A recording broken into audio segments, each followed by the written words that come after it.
May it please the court, counsel. Good morning. A year ago, you're going to hear that Linda Murray and her husband, Hussein Murray, who would also go by the name Sam, were enjoying the fruits of their 54 years of marriage. They had raised a family, they were enjoying grandkids. Her husband Sam was still working on a regular basis at the two businesses that he had run for almost 3 decades. Down in Hamtramck, he had both a pawn shop and also a jewelry shop. And he would still go there on a regular basis. And you'll hear as the testimony comes in that life that they were living and were expecting to continue to live came to an abrupt end starting on October 10th of 2024 when there was a knock on the door. And that knock on the door was at 10 p.m. And that knock on the door was with this defendant, Zuazo, and his co-defendant, Carlos Hernandez. Little did they know when that knock on the door came that their fate was about to be changed forever, and there was no going back. Linda Murray is going to testify this morning, and she's going to tell you that there was a knock at about 10 o'clock, and she's upstairs getting ready for bed, and her husband Sam is downstairs. And when that knock comes, they had a house that was set up with Ring cameras. And there's several Ring cameras around the house, and the Ring cameras also not only let you know somebody's there, but they also give you the video of what's going on at the knock on the door. So Sam goes to the door, and she's at the top of the stairs. And she'll tell you she could see what happens at the front door. And she'll tell you when the door opens, Defendant Hernandez and Defendant Zuazo are standing there, and they're dressed as DTE employees, and they are not DTE employees, but they're posing as DTE employees, and they want to get into the house. So they're saying, we're here because there's a gas leak, and we need to get in and check the house. And Linda's suspicion is up right away, and she yells down, it's kind of late for a gas leak check, isn't it? And her husband Sam has the door open, and Hernandez is still having a conversation about needing to check the gas. And Linda shouts down, Sam, do you have your gun on you? Because Sam, because of his businesses, because of the pawn shop, because of the jewelry, was licensed to carry a firearm and would carry a Glock on his right side. The conversation ends. Sam says, you're not coming in. It's too late. And then Hernandez says, well, we'll be back tomorrow. The door closes. They continue on with their night. You'll hear in the next morning that Linda has a doctor's appointment, and she goes to the doctor's appointment. She gets back to the house about 10 o'clock. When she gets to the house, Sam's already been cooking that morning because she's going to bring in food for his employees. It's a Friday now. And he often would cook for the employees, and he'd bring it in to share with them throughout the day so they had something to eat at lunchtime. Usually would go in around noon. So she gets in there, she starts cooking up breakfast for her and her husband. There's nobody else who lives at the house, it's just the two of them. So as she's doing that, Sam has already made the food. He's over in the family room. There's another knock on the door. And this time, when they go to the door, Linda's now on the first floor, and she cuts through between the kitchen and the front door, and she's looking towards the front door, and she can see that it's the same two guys who were there the night before. And she will identify Defendant Zuazo and Defendant Hernandez as the two guys who were there. You will see the Ring camera videos of all of these. And again, they want to come into the house. They have fake DTE badges. They come along with props like gas detector that you can buy on Amazon for $25, and they want to get in. This time Sam lets them in to check for the gas. So as they come into the house, the gas that they want to check is going to be in the basement. So at first, Zuazo comes in and kind of lingers around. I think Linda thought he was going to go to the gas dryers. He doesn't. And then Hernandez says something kind of strange, like, well, I forgot something out in the truck. So he disappears slightly, but she doesn't hear the alarm in the house beep. So she doesn't really believe he actually left the house to go out to the truck. And then you're going to hear that her husband, Sam, leads down into the basement. And you're going to hear that Zuazo is the first one to follow him down the stairs. And then Hernandez comes behind. And Hernandez closes the door, and that's the last time Linda ever saw her husband alive. She'll tell you that she's in the kitchen, she's doing breakfast, she hasn't finished it takes 10 to 15 minutes. She doesn't hear anything coming from the basement. She doesn't hear commotion, she doesn't hear screaming. She'll tell you, I believe, that her husband was a loud talker, and that he, for his age, he was a strong, physically fit guy. She doesn't hear anything. So as the door opens, up comes Hernandez first. Hernandez now, and you'll see the pictures between the entry, exit to the basement is very close to the kitchen. Hernandez is there, and he starts saying, "Where's the cash? Where's the safe? Where's the jewelry?" She's like, "We don't have a safe. I got cash in my purse." It's like, "Where's my husband?" It's like, "Where's the cash? Where's your jewelry? Jewelry's in a safety deposit box. Where's my husband?" And then you'll hear, up comes defendant Zuazo. And now she sees him at close range, and she sees blood on his shirt. And at that point in time, she starts screaming. She starts screaming, "What happened to my husband? Where's my husband?"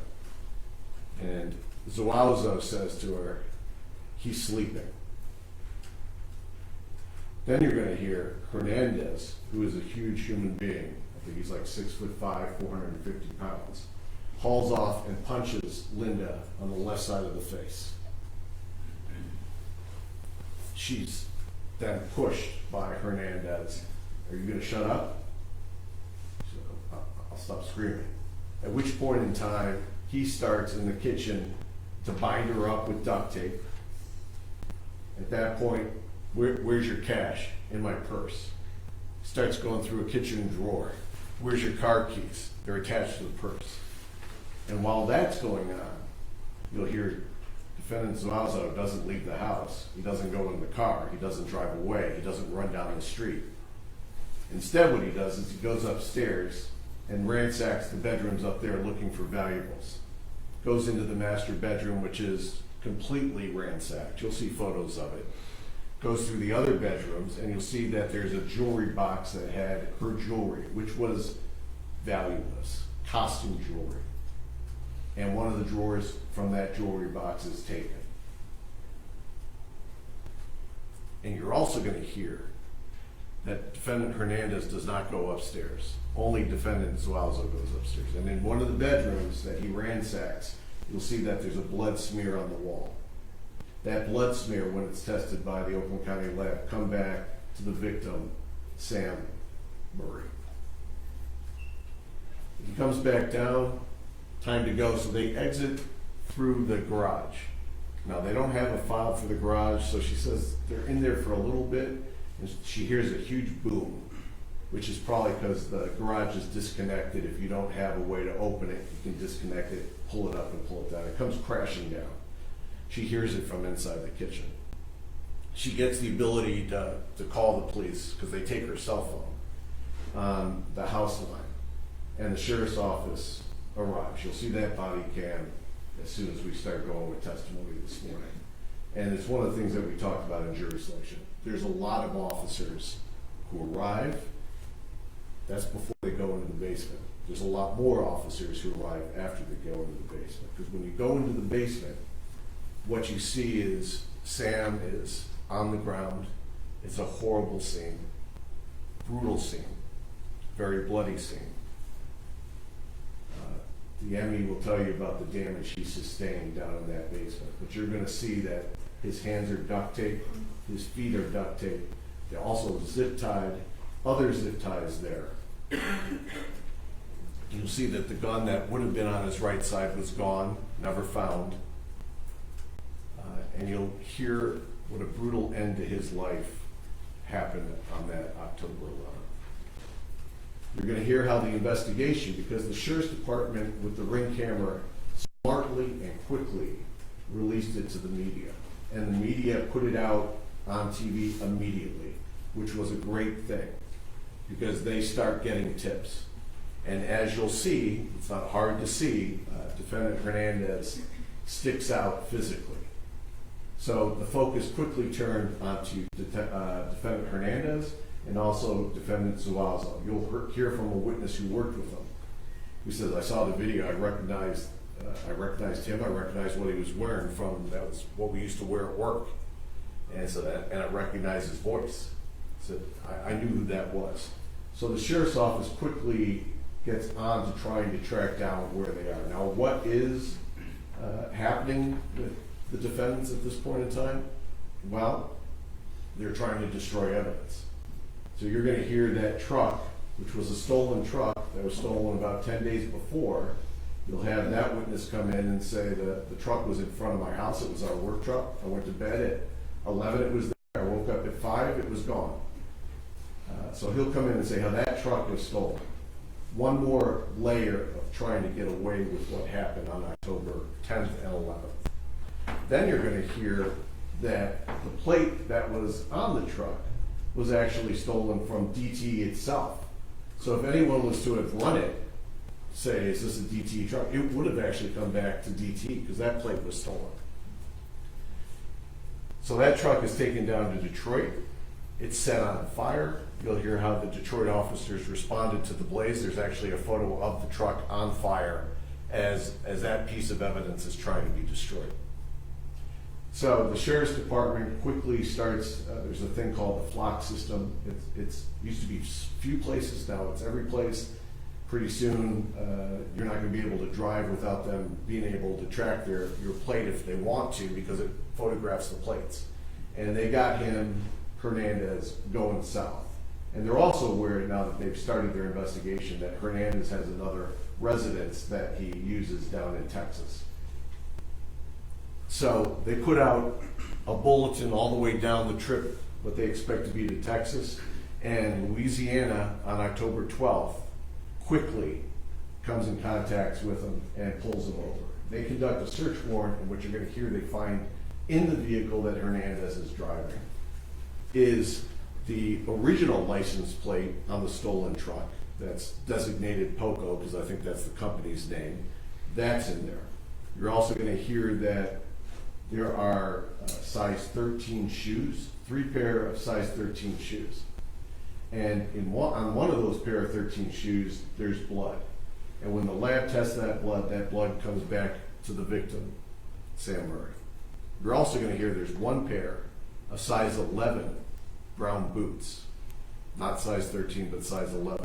There's also blood on that. Those boots also come back to the victim. Then you're going to hear that there's a bucket hat found in that, a bucket hat that is identified by witnesses as the defendant wearing on prior occasions. And then you're going to hear that as the investigation continued, the lab that was processing that scene comes up with DNA of both defendants on different items that were found at the scene and in the basement. As the case progresses, you're going to hear evidence that throughout this course of events, which started way before October 10th and 11th, because as the investigation now focuses, you're going to hear that in fact, defendant Hernandez had gone to Mr. Murray's store almost a year earlier, back in October 2023. And he had pawned items there. And he's going to be identified by witnesses as being a guy who they remember coming into that store. By his size, he stuck out. They also have the records of his pawn slips. And then you're going to hear how he came back in February of 2024 and was also at that store. This time at the store, horrible, horrible detail. But he actually asked to be introduced to the owner. And he was introduced face to face to the owner, Sam. And you'll hear that Sam would park his car at that building, open to the public. You could see his car. It's an older Audi. You could see that he parked his car outside the house in the driveway, so you could see if he's home or not home. So this was not random. This was not an accident. This was targeted. They did not give up after the first time, where a lot of folks might have said it didn't work. They may call DTA, they may call the cops. I'm not showing back up tomorrow. That doesn't happen. They're back on October 11th to finish that mission. And that mission was also planned by getting false DTA stickers for the side of the truck. This was well planned, well targeted, and ended horribly. And you'll hear, I think, at the conclusion of this case, and I think you'll come to the conclusion that they were in it together from before the 10th, the 11th, and after. All of these factors, I believe you'll find the defendant guilty as charged on all counts. Thank you. Thank you, counsel. Mr. McCarthy? Thank you, Your Honor.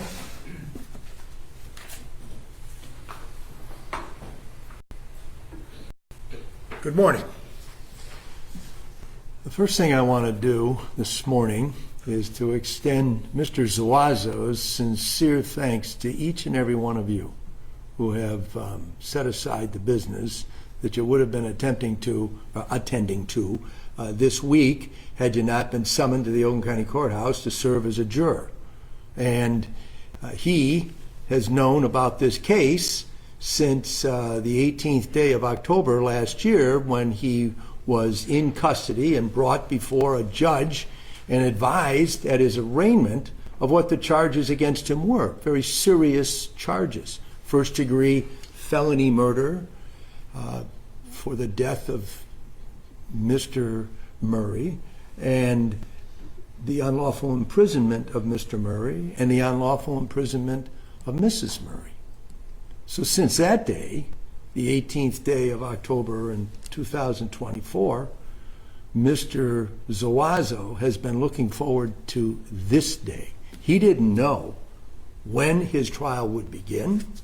He didn't know who among his fellow citizens would be summoned to the Oakland County Courthouse to serve as the triers of fact, the people who will determine the truth in this case. But he did know this, that once his case was presented before a group such as yourselves, that the truth would then be known. So he's been waiting for this day as his day of vindication.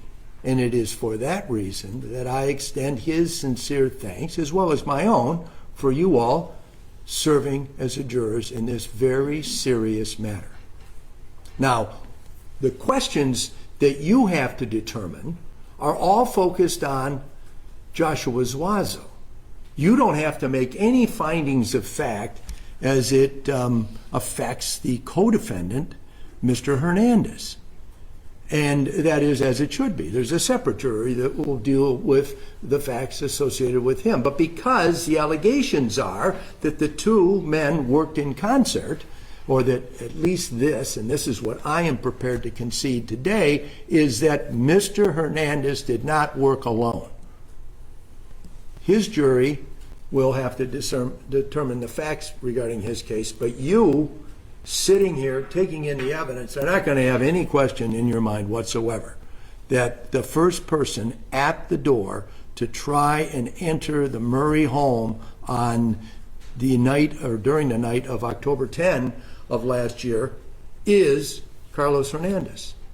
As Mr. Pietrofesa said just a few moments ago, and you all will see for yourselves in a little while when both juries are assembled and the testimony begins, he is a distinctive individual by his size. He's 6'5", or I read in one report 6'6". When he was arrested in October of last year, he weighed 450 pounds. I don't know exactly what he weighs in at this time now, but the fact of the matter is a very big individual. Certainly one who stands out. And you'll see the ring videos, you'll have a feeling for a very good eye view of who the first person is. The question in this case is one of identification, as all of you. Now, I understand what Mr. Pietrofesa said, that he intends to present evidence, the people do, that would show that Mr. Zuazo is that second person. Your job is to determine whether he is correct, and has he proven that allegation of identification beyond a reasonable doubt. In the law, depending on the seriousness or the type of case there is, we have different measuring sticks by which different juries determine what is the truth. In a criminal case, that measuring stick is the highest burden of proof in the law, proof beyond a reasonable doubt. You can't have, and Judge Polis has already given you a description of what a reasonable doubt is. She's going to instruct you on it again at the end. But I ask you to keep that in mind, because what your job as jurors is to scrutinize the evidence, listen carefully to it, and come to a conclusion that you are convinced is the correct one. Either that the people have failed to prove, or they did prove beyond a reasonable doubt. It's a serious obligation. And I'm sure when you received that summons, whenever that was, it said you had to be here this past Monday to serve as jurors, or at least potentially serve as jurors, you looked at it as not a wonderful opportunity to do some public service or civic duty, but as an interference in whatever it is that each of you would have been doing this week. But now, because you have taken that solemn oath that was administered to you on Monday afternoon, your job is to determine the truth. That's what a trial is. It's a search for the truth, and you all are the truth finders and determiners. So just along those lines, I want to tell you that if you let your mind wander while we are all gathered here together, and start thinking about those things that you would be doing this week had you not been summoned, sworn in to serve as a juror, while the testimony is being presented or exhibits are being displayed, the evidence in the case, you're going to miss something. If you go this afternoon at lunchtime and have an excellent meal somewhere, and when we get into the afternoon session, today or tomorrow or Friday or however long this trial lasts, and that meal starts to settle and your eyes become heavy and you start to drift off, you're going to miss something. Don't let that happen. This is serious business. And that oath that maybe went in one ear and out the other has real serious implications. And the reason for all that is, and the reason why it's so important that you listen, is because in the end, when all the evidence has been presented, and the arguments of Mr. Pietrofesa and myself have been presented, and Mr. Magaro, and Judge Polis has concluded giving you her final instructions on the law, 12 of you will be chosen to go back into that jury room where right now you can talk about anything except this, the only reason why we're all here together, and then begin your deliberations, your discussions about what the evidence is. And that's where paying attention is essential, because you can't honestly participate in those discussions if you weren't paying attention. And the way and the reason why, and you know, even as wonderful as the United States is, we didn't come up with this idea of 12 people on a jury. That goes back to the old English common law, and it's been around for centuries longer than the United States has existed. And the reason it's done that way is because 12 people of differing life experiences and just knowledge of life in general sit down, they listen to what the evidence is, and then they all tell their different perspectives. And they engage with one another and come to a determination of the truth.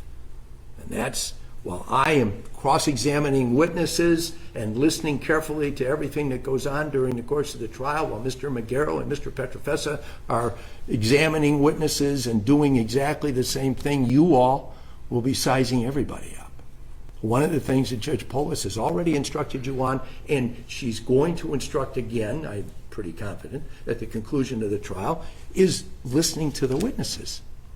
And I'm not going to say that any person who comes into this courtroom and takes an oath to tell you the truth, because I know who these witnesses are, and I've read what they've said in the past, and I have an understanding of what I expect you all are going to see. I'm not going to tell you that anybody's a liar, but one of the instruction you get on listening to witnesses is people can give testimony about what they think they saw, say it honestly because that's really what they believe, and still simply be wrong. You know, I am not a very good mathematician. I had trouble with that when I got to trigonometry. But I understand that, you know, we all understand 2 and 2 is 4.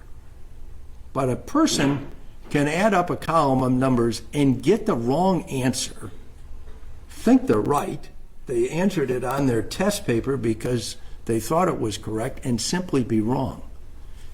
This information that you're going to hear during the course of this trial is traumatic and it's disturbing. And as you sit through it, you are going to be traumatized yourself to a certain extent, because you're going to see some photographs that are pretty rough to look at of Mr. Murray, where he was found by the deputies that went to their home, the Murray home, and started their investigation. You're going to see Mrs. Murray testify. She herself is a victim of a crime. There isn't any question that this happened. It's a question of who did it. And the identification is the issue as it affects Joshua Zuazo. But you're going to see terrible things. And it's hard to do that. And it's especially hard to do it when you're the trier of fact. Because, unlike anybody else, you are obligated to use cold-eyed calculation to determine the truth. You can't let sympathy or emotion enter into your decision-making about what the facts actually are. It's a hard job, and I don't envy you. And I know what all it is that you're going to see during the course of the next few days. So I can tell you right now from the beginning, it's pretty tough stuff. And that certainly wasn't something that you planned on having happen to you when you opened your mail on the day that your jury summons came. But I'm confident in each and every one of you. I don't know if you noticed, but I actively participated in the jury selection that we conducted on Monday. And I can assure you, if I didn't have that confidence as a fairly well-experienced attorney, you would not be occupying the seats where you find yourselves today. Now, I'm going to have, and I want you to just keep a couple of things in mind regarding this issue of identification. Well, the ring camera makes it really clear who the big fellow is. It doesn't really identify Mr. Zuazo. And there'll be quite a bit of questioning about that. The person, Kelly Broad, who says that, and I expect his testimony will be, because I have some knowledge of it, that he saw that ring video on television in the days immediately after this event took place. And he came forward and he made an identification of Mr. Zuazo. I will have a series of questions for him, and I ask you to listen with keen interest there, because that's a really important thing. He's an essential witness in this case for the prosecution to establish that Mr. Zuazo is the person. And the question will be, and the one that I will raise in the end in my closing argument, is whether Kelly Broad is correct. This is an important and serious matter, and you want to see justice done, and I get that. But justice and retribution, they don't equal the same thing. And your job as jurors is to find what the real facts are and to make a determination regarding whether the correct person has been, and that is Joshua Zuazo, has been identified as the second man involved in this case. It isn't that it didn't happen. It isn't that it isn't a terrible crime, or they are all terrible crimes. But the question for you, as Joshua Zuazo's jurors, is whether he is the second man. And is he responsible for any of the crimes that were committed on October the 11th? I thank you for the attention you've paid so far.